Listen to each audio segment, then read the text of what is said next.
اللہ تبارک و تعالیٰ ارشاد فرماتا یا ایھا آمنو اسبروا وصابروا ورابطوا، اے ایمان والو صبر کرو، یعنی فی نفس ہی صبر کرو، وصابروا اور لوگوں کی زیادتیوں پر صبر کرو، ورابطوا اور اپنے نفسوں اور اپنی سرحدوں کی نگہبانی کرو۔ اپنے نفس پر صبر کرنے کا مطلب میں بتا دیا۔ اپنے نفس پر صبر کرنے کا مطلب کیا ہے؟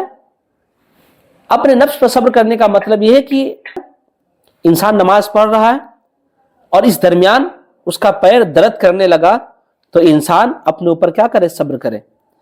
بھوک لگی ہوئی ہے لیکن سامنے حرام چیز رکھا ہوا ہے، ہم نہیں کھا سکتے، یہ فی نفسی صبر کرنا ہوا۔ وصابروا کا معنی کیا ہے؟ وصابروا کا معنی ہے کہ لوگوں کی طرف سے جو زیادتیاں ہو رہی ہے، لوگوں کی طرف سے جو زیادتیاں ہو رہی اس پر صبر کرو۔ لوگوں کی طرف سے زیادتیاں کا مطلب کیا ہے؟ ہم بیٹھے ہوئے ہیں، لوگ آ کر کے ہم کو تانا مار رہے ہیں۔ ایسے بھی ہم کو آج کل بہت تانا سننے کو مل رہا ہے، بہت تانا مار رہے ہیں۔ بیٹھے ہوئے ہیں، کوئی آ رہا ہے مجھے گالی دے کر کے چلا جا رہا ہے، ہم کہیں جا رہے ہیں، لوگ آ رہے ہیں ہم کو ہمارے سائیکل میں سائیکل ٹکرا دے رہا ہے نا؟ لوگ ہمیں اچھے نام سے نہیں پکار رہے ہیں، لوگوں کی طرف سے زیادتیاں ہی ہوتی چلی جا رہی ہے۔ تو لوگوں کی زیادتیوں پر صبر کرنا یہ بھی کیا ہے؟ یہ صبر کرنا ہے، اسی کی طرف وہ صابروں سے اشارہ ہے۔ ورابطوا اور اپنی سرحدوں اور اپنی نفسوں کی نگہبانی کرو، یعنی اپنی ذات کو بھی حفاظت کرو اور اپنی سرحد مطلب کیا؟ اسلامی ممالک کے تعلق سے جو آپ کے ملک کا جو سرحد ہے اس کی بھی حفاظت کرنا کیا ہمارے لیے ضروری ہے۔ چلیے، تو یہ معلوم چلا کہ اس برو سے معنی کیا ہے؟ فی نفس ہی صبر کرو۔ وصابروا سے معنی کیا ہے؟ یعنی لوگوں کی طرف سے جو زیادتیاں ہو رہی اس پر صبر کرنا۔ ورابطوا کا معنی اپنی ذات کی حفاظت کرنا اور سرحدوں کی حفاظت کرنا۔ دیکھیے یہ سورہ آل عمران کی سب سے آخری سورہ ہے۔ اللہ تبارک و تعالیٰ نے سورہ آل عمران میں بہت ساری چیزوں کا ذکر کیا، آپ نے دیکھا، یعنی بالتفصیل اللہ تبارک و تعالیٰ نے بہت ساری چیزوں کا ذکر کیا، اور جن جن چیزوں کا اللہ تبارک و تعالیٰ نے تفصیل کے ساتھ ذکر کیا، اسی آخری آیت میں اللہ تبارک و تعالیٰ ان ساری تفصیلوں کو اللہ تبارک و تعالیٰ اجمالی طور پر ذکر کر رہا ہے۔ اللہ تبارک و تعالیٰ اس آیت میں عبادات کی مشقتوں پر برداشت کرنے کا حکم دیا، اس کی طرف اشارہ اس برو سے ہے۔ مخالفین کی ایذا رسانیوں پر صبر کرنے کا حکم دیا گیا، اس کی طرف اشارہ صابروں سے ہے۔ جنگ احد اور جنگ بدر کا اپنے پورا واقعہ سورہ آل عمران میں پڑھا، اور کفار و مشرکین کے خلاف جہاد کا حکم دیا گیا، اس کی طرف رابطوں سے اشارہ ہے۔ اور اصول و فروع یعنی عقائد اور اعمال کے متعلق احکام شرعیہ پر عمل کرنے، یعنی اسلام اور دین پر عمل کرنے کا، دین پر چلنے کا جو حکم دیا، اس کی طرف اشارہ کیا ہے؟ اس آیت آخری آیت سے ہے، واتقوا اللہ لعلکم تفلحون، اور اللہ تبارک و تعالیٰ سے ڈرتے رہو تاکہ تم کامیاب ہو جاؤ۔ صبر کا معنی کیا ہے؟ دیکھیے صبر کا معنی یہ ہے کہ کسی چیز کو روکنا ہے نا، اور اصطلاحی معنی صبر کا یہ ہے کہ عقل اور شرع کے تقاضوں کے مطابق نفس کو روکنا اور پابند کرنا۔ عقل اور شرع کے مطابق صبر کا معنی اگر دیکھا جائے تو صبر کا معنی بالعموم میں بہت سارے معنی ہے۔ انسان نماز پڑھ رہا ہے تو اس میں بھی کیا صبر کا معنی پایا جاتا ہے۔ لوگ آ کر کے میرے کانوں کے پاس اونچی آواز میں بات کر رہا ہے، اس پر آدمی خاموش رہے، یہ بھی کیا صبر کا معنی ہے۔ کوئی تکلیف پہنچ جائے لیکن اس کا انسان ریئیکٹ نہ کرے، اس کا بھی معنی کیا ہے؟ صبر ہے۔ کسی کا کہ گھر میں کسی کا انتقال ہو جائے، انسان خاموش رہے، صبر کرے، اس کا بھی معنی کیا ہے؟ صبر کا ہے۔ صبر کا یوں دیکھا جائے تو بہت سارے معنی ہیں۔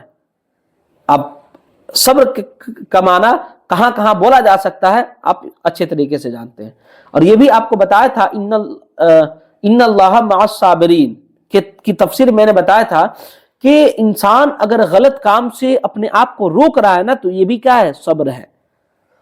اگر انسان نیک کام کر رہا ہے یہ بھی کیا ہے؟ صبر ہے، کہ انسان محنت کو لگا رہا ہے، وقت کو لگا رہا ہے، لیکن اس پر کیا اللہ تبارک و تعالیٰ سے راضی ہے اور وہ انسان کیا کرے، اس پر صبر کرے. یہ بھی کیا ہے، صبر کا معنی ہے. چلیے دیکھیں حضرت صبر کس کو کہتے ہیں. دیکھیں مصیبت کے وقت بہت سارے لوگ ہیں نا سینہ اونا پٹنا شروع کر دیتے ہیں. صبر کے متعلق ایک حدیث دیکھ لیں. حضرت انس بن مالک رضی اللہ تعالی عنہ بیان کرتے ہیں کہ نبی کریم صلی اللہ تعالی علیہ وسلم ایک عورت کے قریب سے گزرے جو قبر کے پاس رو رہی تھی. آپ صلی اللہ تعالی علیہ وسلم نے فرمایا اللہ تبارک و تعالیٰ سے ڈرو اور صبر کرو. اس نے کہا ایک طرف ہٹو، تم کو میری طرف مصیبت نہیں پہنچی. اس نے آپ صلی اللہ تعالی علیہ وسلم کو پہچانا نہیں تھا. بعد میں اس کو بتایا گیا کہ یہ تو نبی کریم صلی اللہ تعالی علیہ وسلم کی ذات ہے. وہ نبی صلی اللہ تعالی علیہ وسلم کے دروازے پر بھاگتے بھاگتے آئی. وہاں اس نے کسی بھی دربان کو نہیں پایا. اس نے کہا میں نے آپ کو پہچان نہیں سکا یا رسول اللہ. آپ صلی اللہ تعالی علیہ وسلم نے فرمایا جب پہلی بار صدمہ پہنچے اسی وقت نفس کو روکنا یہی کیا ہوتا ہے، صبر ہوتا ہے. یعنی وہ عورت پریشانی کے وقت اس قدر اپنی حواس کو کھو دی تھی کہ جب میرے آقا صلی اللہ تعالی علیہ وسلم اس کے پاس گئے اور سمجھانے کی کوشش کی تو وہ عورت نے کہا کہ ایک طرف ہٹو، تم کو میری طرح مصیبت نہیں پہنچی ہے. مطلب کیا، یعنی تم میری طرف سے ہٹو، مجھے ڈسٹرب مت کرو. اگر میری طرح تمہیں بھی اگر مصیبت پہنچتی تو تم بھی اس طریقے سے جزا اور فضا کرتے. وہ عورت مصیبت میں اپنے آپ کو برداشت نہ کر سکی. وہ جزا فضا اس قدر کر رہی تھی کہ میرے آقا صلی اللہ تعالی علیہ وسلم سمجھانے گئے لیکن وہ سمجھ نہ سکی. بعد میں جب اس کو معلوم چلا کہ حضور صلی اللہ تعالی علیہ وسلم کی ذات بابرکات ہے تو وہ بھاگتے بھاگتے میرے آقا کے پاس گئی اور جا کر کے معذرت کرنے لگی یا رسول اللہ میں نے آپ کو پہچانا نہیں. تو میرے آقا نے کیا فرمایا کہ پہلی بار اگر صدمہ پہنچے تو اسی وقت اپنے نفس کو روکنا یہی کیا ہے، صبر ہے. دیکھیے صابرو اور اسبرو کا جو معنی ہے اس میں کئی معنی ہیں اور مرابطو کے تعلق سے کئی قول ہیں. ایک قول کے مطابق کیا ہے کہ سب سے نچلا درجہ صبر کا ہے، اس سے اوپر مصابرہ کا ہے، اس سے اوپر مرابطہ کا ہے. یعنی مرابطہ سب سے زیادہ سخت ہے، اس سے نیچے صابرو ہے، اس کے نیچے کیا، صبر ہے. اچھا میں نے بتایا آپ کے ذہن میں ہے کہ یہاں اس بیرو سے معنی کیا ہے،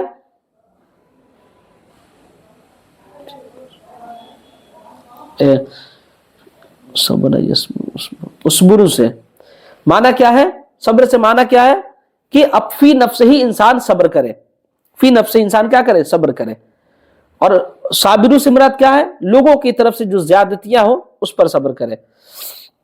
دیکھیں امام فخر الدین محمد بن عمر رازی نے ایک بات کہی، وہ یہ کہ قدرتی مصیبت اگر انسان کو پہنچے اس وقت انسان اپنے آپ کو روکے رکھے، صبر کرے تو اس کو ہم صبر کرنا کہتے ہیں. یعنی اس برو سے اس کی طرف کیا اشارہ ہے.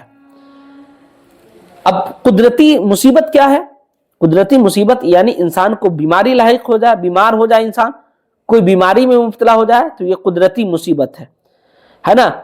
محتاج ہو جائے انسان، قدرتی مصیبت ہے. قحط زدہ میں انسان مبتلا ہو جائے، یعنی اللہ تبارک و تعالیٰ بارش کو روک لے تو یہ کیا، قدرتی مصیبت میں مبتلا ہونا ہے. تو قدرتی مصیبت میں مبتلا ہونے سے مراد کیا ہے، وہی ہے جو اللہ تبارک و تعالیٰ نے پہلے فرمایا کہ اے ایمان والو صبر کرو. اور رشتہ داروں کی طرف سے یا دوسرے لوگوں کی طرف سے جو بھی انسان کو مصیبت پہنچے اس سے مراد کیا ہے، صابرو ہے. یعنی اس کے صابرو سے اس کی طرف کیا ہے، اشارہ ہے.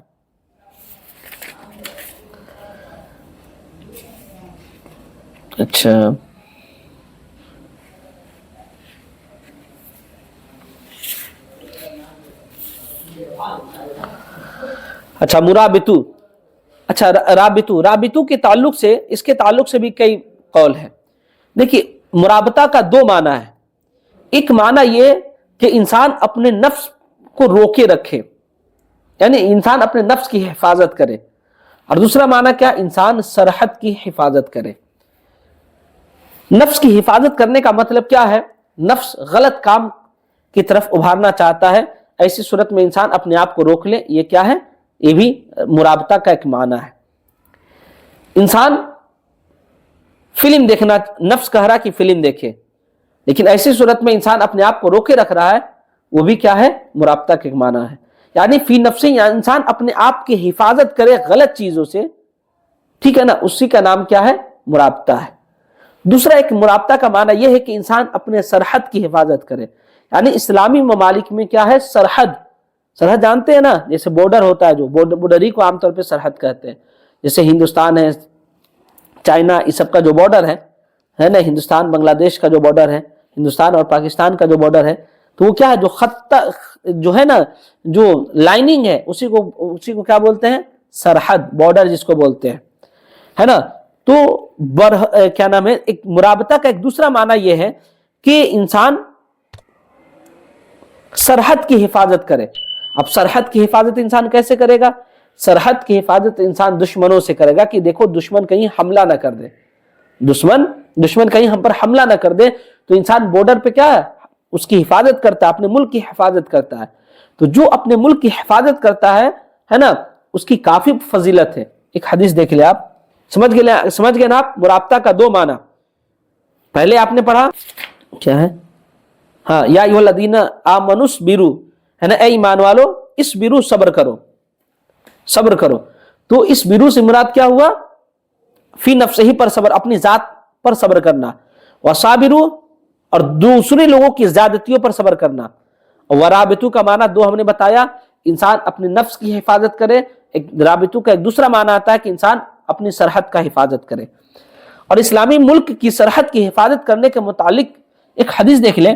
حضرت سہل بن سعد رضی اللہ تعالیٰ عنہ بیان کرتے ہیں کہ رسول کریم صلی اللہ تعالیٰ علیہ وسلم نے فرمایا، اللہ کی راہ میں ایک دن سرحد کی حفاظت کرنا دنیا و ما فیہا سے بہتر ہے.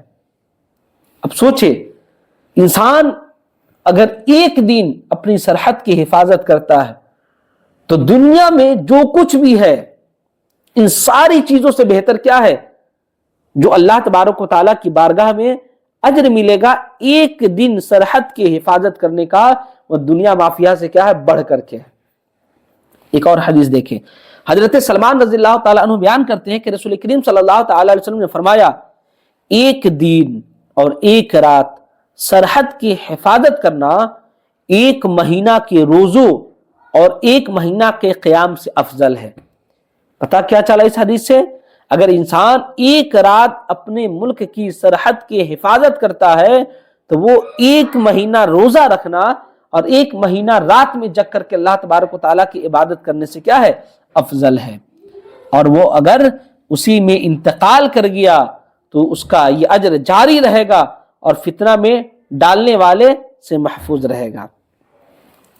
حضرت عثمان رضی اللہ تعالیٰ عنہ بیان کرتے ہیں کہ رسول کریم صلی اللہ تعالیٰ علیہ وسلم نے مینا میں فرمایا، اللہ کی راہ میں ایک دن سرحد کی حفاظت کرنا اس کے علاوہ 1000 ایام سے افضل ہے.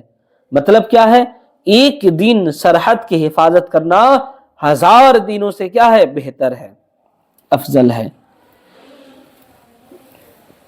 اچھا، یہاں دیکھیے اللہ تبارک و تعالیٰ نے فرمایا وَاتَّقُوا اللَّهَ لَعَلَّكُمْ تُفْلِحُونَ، کہ اللہ تبارک و تعالیٰ سے ڈرتے رہو کہ تم کامیاب ہو.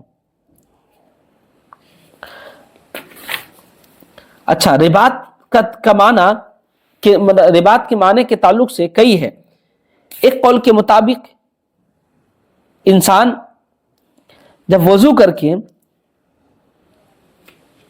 ہاں دیکھ لیں آپ، حضرت ابو ہریرہ رضی اللہ تعالیٰ عنہ بیان کرتے ہیں کہ رسول کریم صلی اللہ تعالیٰ علیہ وسلم نے فرمایا، کیا میں تم کو وہ چیز نہ بتاؤں جس سے اللہ گناہ کو مٹا دے اور درجات کو بلند کر دے؟ صحابہ نے عرض کی، یا رسول اللہ کیوں نہیں؟ یا رسول اللہ آپ ضرور بتائیں. حضور صلی اللہ تعالیٰ علیہ وسلم نے فرمایا، مشقت کے وقت مکمل وضو کرنا، زیادہ قدم چل کر کے مسجد میں جانا اور ایک نماز کے بعد دوسری نماز کا انتظار کرنا، یہ بھی کیا ہے؟ رباط ہے. گویا کہ انسان نماز کے لیے وضو کر کے مسجد گیا تو اس کا مسجد جانا بھی کیا ہے؟ یہ رباط ہے. اور مسجد میں ایک بار وضو کر کے بیٹھ کر کے دوسرے وقت کی نماز کا ویٹ کرنا، یہ بھی کیا ہے؟ رباط ہے۔ اور رباط کے تعلق سے آپ نے پڑھا کہ رباط یہ دنیا مافیہ سے کیا ہے؟ بہتر ہے۔ اتنا بڑا اجر کیا ہے؟ رباط کا ہے، مرابطہ کا ہے۔ بات سمجھ میں آ رہی نا؟ 1000 عبادتوں سے بھی، 1000 دن کی عبادتوں سے بھی افضل کیا ہے؟ وہ رباط ہے۔ اچھا، تو رباط کا کئی معنی ہوا کہ نگہبانی کرنا، خواہ سرحد کی یا پھر انسان اپنے نفس کی نگہبانی کرے، ہر صورت میں کیا وہ رباط ہے۔ اچھا، نماز، وضو سے نماز کی حفاظت کرنا، یہ بھی کیا ہے؟ رباط ہے۔ ایک نماز کے بعد دوسری نماز کا انتظار کرنا، یہ بھی کیا ہے؟ رباط ہے۔ بات سمجھ آ گئی نا؟ اسبروا وصابروا ورابطوا کا معنی یہی ہے، یعنی اسبروا کا معنی یہ ہے کہ انسان اپنے نفس کے تعلق سے صبر کرے، فی نفسہ ہی انسان صبر کرے۔ صابروا کا مطلب یہ ہے کہ انسان دوسرے کی طرف سے ہونے والی زیادتیوں پر صبر کرے۔ اور رابطوں کا معنی دو ہے، ایک معنی یہ ہے کہ انسان فی نفسہ ہی اپنے نفس کی حفاظت کرے، اور ایک معنی یہ ہے کہ انسان سرحد کی حفاظت کرے۔